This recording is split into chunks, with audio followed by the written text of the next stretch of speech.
고객님, 상담은 김소희. 다리 고치리 빨리. 팀은 무조건 실적이고 실적 무조건 방어율이야. 가만 보니까 소희가 의지가 없는 것 같다.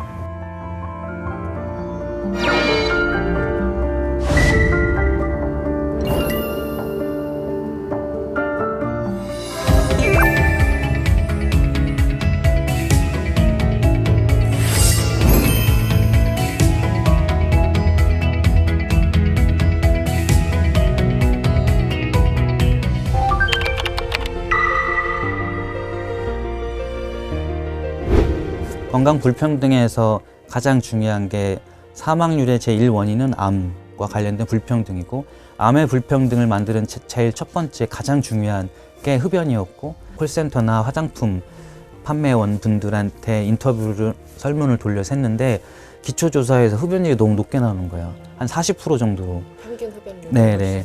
특정 직군의 노동의 영역이 여성들의 흡연율을 급격히 높인다고 하면 그거는 그 여성 개인의 문제나 여성이라고 한 특정 젠더의 문제가 아니라 이 노동 현상, 새롭게 떠오르는 감정 노동 영역이 어떠한 몸의 과부하를 만드는지 제가 가서 현장 연구하겠습니다 해갖고 여기까지 오게 됐죠.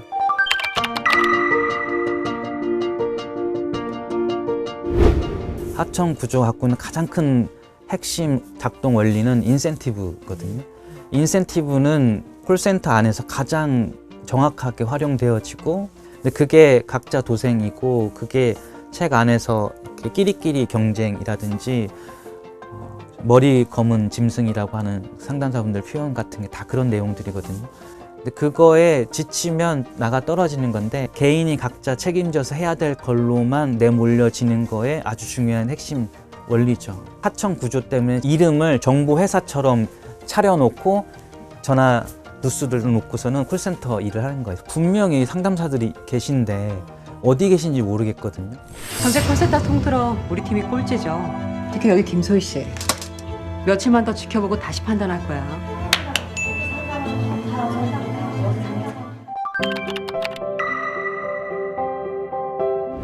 사실은 이게 능력주의 공정담론이잖아요. 여자면 누구나 다 그런 거 친절한 상담할 수 있지 않냐. 비숙련 노동이니까 이 정도 월급만 줘도 니네 만족해야지.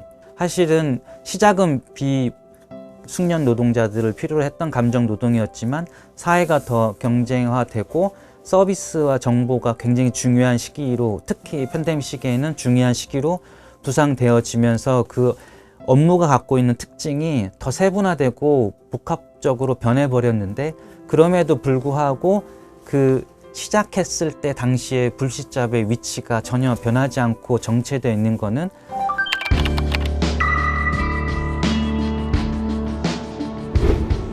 코로나 시기가 아주 명확히 보여줬거든요. 특히 공공기관에서 팬데믹 시기에 상담사분들이 해야 될 일이 너무 많았어요. 긴급 재난지원금 같은 거를 준다고 하는데, 내일부터 준다고 했는데 내일 주는 긴급 재난지원금 관련된 자료들이 엄청나게 많잖아요. 그거를 당일날 던져주고 30분 교육하고 상담 시작하라고 하면 전화가 빗발치게 들어오는데, 제대로 된 정보 제공을 해주는 그 가치가 굉장히 중요한데, 그러면 그거에 대해서 월급을 인상해 주냐, 그런 거 없죠. 원청에서 하청해 주는 전체 금액은 정해져 있는데, 정해져 있는 금액에서 상담사분들이 열심히 노력해서 실적이 올라가면 이 금액 전체가 올라가는 게 아니에요. 금액은 정해져 있고, 상담사들이 실적을 많이 올리면 상담사들 순위를 나눠서 거기에 제일 높게 한 사람한테만 더 큰 조각을 주는 것 뿐이지 전체 파이는 똑같아요.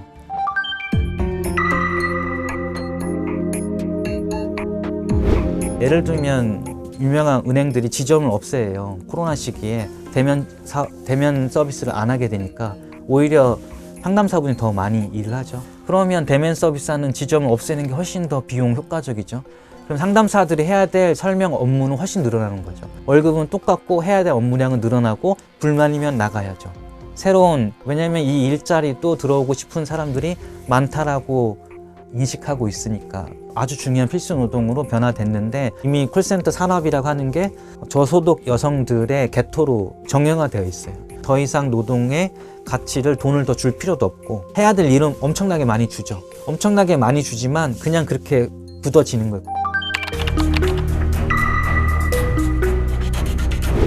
하청 업체라고 하는 게 파견직이라고 하는 게 IMF 이후에 나오기 시작했기 때문에 그때 이후라고 보면 되겠죠. 자본의 크기는 계속 커지는데 모든 노동자의 직분을 떠나서 불안감은 계속 커지는, 전체 경제 규모나 부의 규모는 커지는데 그거는 위에 있는 기득권이 다 흡수하고 밑에 있는 사람들은 계속해서 인센티브에 목매다는 경쟁으로 다 구조화되죠.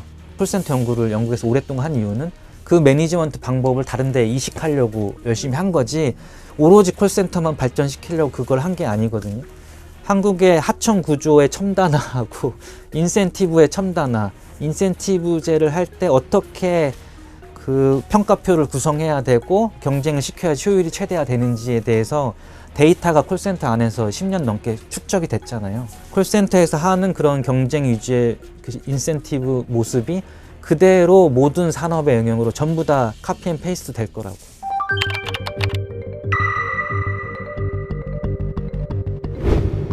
그렇게 되면 될수록 전체적인 산업의 규모나 생산성은 더 올라가는데 모든 노동의 영역에 있는 사람들이 본인의 직장에 대한 불안감은 계속해서 커질 수밖에 없는, 더 부유해지면 더 여유로워져야 되잖아요. 지금의 상황 안에서는 그런 미래를 기대하기란 좀 쉽지가 않죠. 모든 생명체들에 대해서 삶을 소진하는 쪽으로 좀 다 극렬하게 내몰려지고 있는데 그 미래에 대해서 멈추면 다 해결될 거라 누구나 다 알고 있어요. 근데 멈추지 않죠.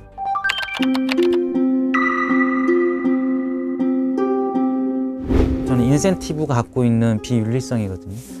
책임져야 될 사람이 내 문제로만 들어가게끔 만든 게 자유라고 하는 걸로 포장을 했지만 결국에는 이제 중요한 노동의 가치들을 개인의 그냥 심리적이든 신체적이든 능력을 갉아먹는 방식으로 내모는 것 뿐이지. 그러니까 예를 들면 여기 청소 노동자분들 파업하는데 시급이 9천 얼마다 이렇게 떴더니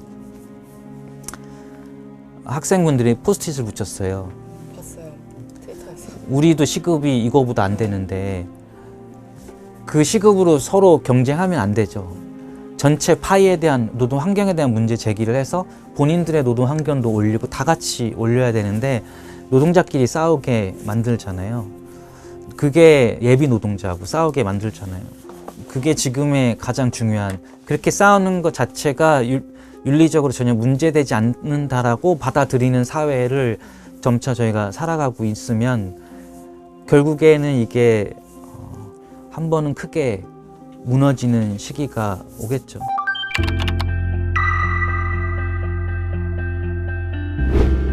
당사자 입장에서는 의사든 사장이든 정치인이든 언론인이든 시민들이든 누구 하나 우리의 삶에 대해서 관심 있는 사람이 있어?